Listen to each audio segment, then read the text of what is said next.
Assalamualaikum warahmatullahi wabarakatuh. Selamat pagi anak-anak kelas SMP. Kita masuki pembelajaran alat mesin pasca panen ya. Di sini Bapak sampaikan tentang mikroskop ya. Mikroskop, macam-macam mikroskop. Yang pertama dulu di semester yang lalu mikroskop cahaya. Ya, ini kemudian mikroskop stereo.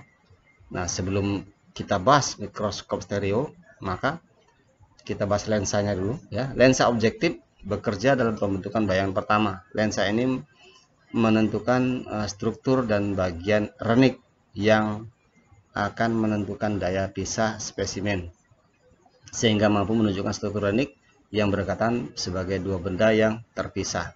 Lensa okuler merupakan lensa mikroskop ya, yang terdapat di bagian ujung atas tabung. Nah, kalau kalian nggak tahu yang macam mana mikroskop, nanti kita ke lab biologi, itu ada kita punya mikroskop, nanti akan kita gunakan. Pembelajarannya seperti apa melihatnya ya. Perbesaran bayangan yang ada pada mikroskop tersebut berkisar antara 4 sampai 25 kali ya. Bukan dikali ya, 4 sampai 25 kali pembesaran ya, gitulah ya. Kemudian mikroskop stereo. Mikroskop stereo merupakan jenis mikroskop yang hanya bisa digunakan untuk benda yang berukuran relatif besar. Mikroskop stereo memiliki perbesaran 7 hingga 30 kali. Benda yang diamati dengan mikroskop ini dapat dilihat secara 3 dimensi. Komponen utamanya adalah hampir sama dengan mikroskop cahaya ya, terdiri dari lensa okuler dan lensa objektif. Nah, beberapa perbedaan dengan mikroskop cahaya, yang pertama, ruang ketajaman lensa mikroskop stereo jauh lebih tinggi dibandingkan dengan mikroskop cahaya, karena kekuatan mikroskop cahaya itu hanya mengandalkan kekuatan dari cahaya itu sendiri ya, atau cahaya ketika kita siang atau malam menggunakan lampu. Nah, kemudian kalau stereo itu lebih tajam ya, namanya juga sudah stereo, bukan mono lagi dia. Kalau cahaya itu masih mono. Nah, sumber cahaya berasal dari atas sehingga objek yang tebal dapat diamati ya. Kemudian ini bentuknya, kalau pernah kalian ke lab biologi ya, ini mikroskop stereo kita ada ya.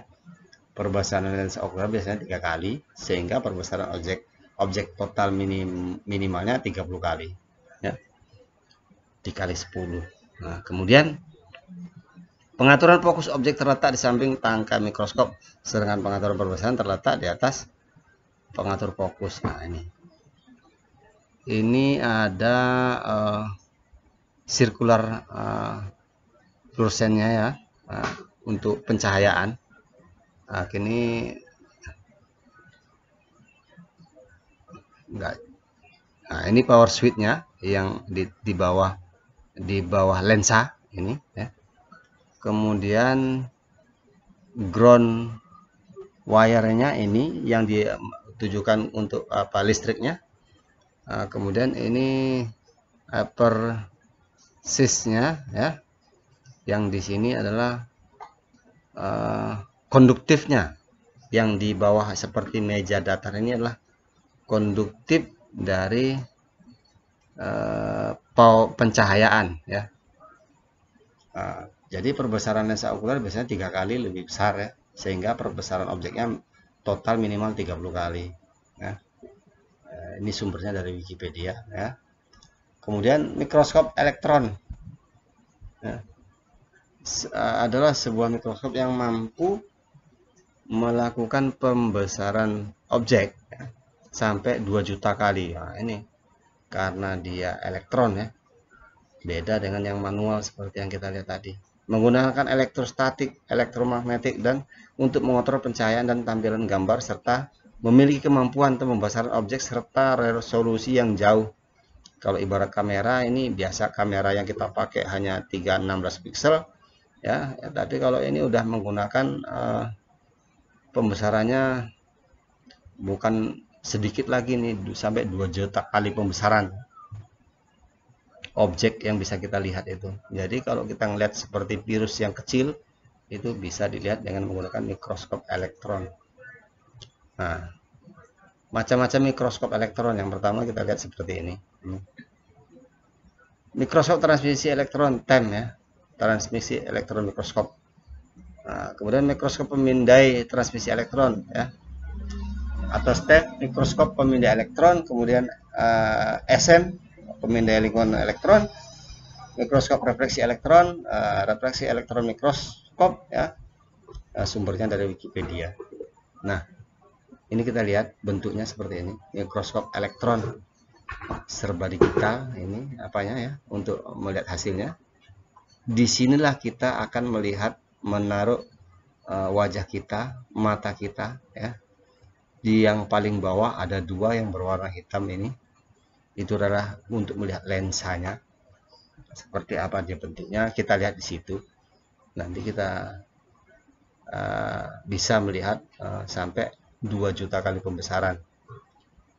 Yang selanjutnya adalah mikroskop ultraviolet ya. Suatu variasi dari mikroskop cahaya biasa adalah mikroskop ultraviolet, karena cahaya ultraviolet memiliki panjang gelombang yang lebih pendek daripada cahaya yang dapat dilihat. Penggunaan cahaya ultraviolet untuk pencahayaan dapat meningkatkan daya pisah menjadi 2 kali lipat daripada mikroskop biasa. Nah, karena cahaya ultraviolet tak dapat dilihat oleh mata manusia, bayangan benda harus direkam pada piringan peka cahaya atau photograph plate. Nah, jadi harus ada perekaman supaya kita bisa melihat hasil yang ingin kita capai ya. Ini mikroskop ultraviolet. Untuk melihat lensanya di mana? Ini yang 2 di atas ini ya, seperti handle ini ya. Yang 2 di atas ini, di sini kita arahkan pandangan kita untuk melihat hasil yang ada di bawahnya meja ya. Kalau kita melihat struktur dari kalau di praktek ilmu bahan teknik ya, ini nanti prakteknya seperti apa. Ini ada proses struktur logam itu HCP, BCP, BCC ya, body centered cubic, hexagonal centered packet ya, HCP ya, itu udah dipelajari di ilmu bahan teknik. Disinilah kita lihat hasilnya. Kemudian kalau kita untuk pengujian pukul takik, pengujian tekan menggunakan mata intan, nah di sini kita lihat hasil struktur logamnya seperti apa gitu kan. Maka mikroskop ini menggunakan lensa kuasa, dan mikroskop ini terlalu rumit serta mahal untuk dalam pekerjaan sehari-hari ya. Jadi jarang dipakai orang kecuali tertentu, mungkin di sekolah-sekolah atau di kampus-kampus, di tempat perkuliahan atau di SMK seperti kita gitu. Ini diperlukan ya, untuk melihat struktur logam tadi. Nah, kemudian mikroskop Fender ya, fluorescent mikroskop. Nah, ini mikroskop Fender ini dapat digunakan untuk mendeteksi benda asing atau antigen seperti bakteri, rickettsia atau virus ya, seperti yang Bapak sampaikan tadi, tapi ini jenisnya berbeda lagi. Nah, antigen itu bersifat khas, maka peristiwa Fender terjadi ya apabila antigen yang dimaksud pada ada dan dilihat oleh antibodi yang ditandai dengan pewarna Fender ya. Nah, kemudian mikroskop medan gelap, bukan kota Medan yang gelap ya, tapi medan gelap itu area gelap ya, digunakan untuk mengamati bakteri hidup, khususnya bakteri yang begitu tipis ya. Kalau pagi-pagi ini jangan ngantuk dulu, ini masih pagi masa pada ngantuk. Bapak lihat dari sini kalian kayak yang ngantuk ini ya, jangan ngantuk ya. Nah, sambil dibaca nanti kalian ketak-ketak sendiri pula ya kan ya. Mikroskop medan gelap berbeda dengan mikroskop cahaya majemuk biasa hanya dalam hal yang adanya kondensor ya, khusus yang dapat membentuk kerucut hampa berkas cahaya yang dapat dilihat ya. Nah, Bapak rasa ini dicukupkan di sini dulu sampai 113 ini ya. Nanti di lain kesempatan kita lanjutkan kembali. Nah, kalau kamu untuk melihat membuat rangkuman nanti inilah, lihat ya. Demikian yang bisa Bapak sampaikan, mudah-mudahan bermanfaat. Alhamdulillahirrahmanirrahim. Assalamualaikum warahmatullahi wabarakatuh. Nah, ini dia ya.